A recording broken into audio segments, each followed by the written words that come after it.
10 নম্বর জার্সিটাতেই যেন লুকিয়ে থাকে সব ম্যাজিক। বৃষ্টিতে বেহাল মাঠ, তবে সবার ভরসা হয়ে আরও একবার জ্বলে উঠলেন সিথি বিশ্বাস। এই তরুণ তুর্কির একমাত্র গোলেই ঢাকাকে বিদায় করে পরের রাউন্ডে খুলনা। সিথি সালমাদের উচ্ছ্বাসে রংধনুর রঙে সেজে উঠল আর্মি স্টেডিয়াম। নতুন করে ফুটবলের চূড়ান্ত পর্বের এক গোল তো বটেই, বাছাই পর্বে অবিশ্বাস্য কীর্তি করেছেন নড়াইলের লোহাগড়ার নবম শ্রেণীর ছাত্রী সিথি। 4 ম্যাচে স্ট্রাইকার করেছেন 14 গোল। তবে প্রতিভাবানদের এই মঞ্চে বীরত্ব গাথায় ভুলে যাননি শেখরকে। কৃতজ্ঞতা জানিয়েছেন কোচদের।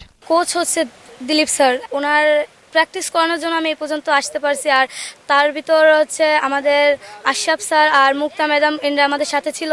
এই কারণে তাদের কাছ থেকে প্র্যাকটিস পেয়েছি বিদায় আমরা এ পর্যন্ত আসতে পারছি। শত সহস্র বাধা পেরিয়ে আসা সিথিরা চান শুধুই খেলে যেতে।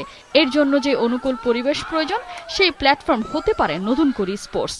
মাননীয় প্রধানমন্ত্রীকে আমরা অসংখ্য ধন্যবাদ জানাই যে আমাদের জন্য এই নতুন করে আবার শুরু করেছে। ক্রীড়া প্রতিমন্ত্রীকেও ধন্যবাদ। এতদিন পর নতুন কুড়ির আয়োজনের জন্য আমরা সকলে তাদের প্রতি আমরা কৃতজ্ঞ। পরবর্তী ম্যাচে সিলেটের বিপক্ষে লড়বে খুলনা।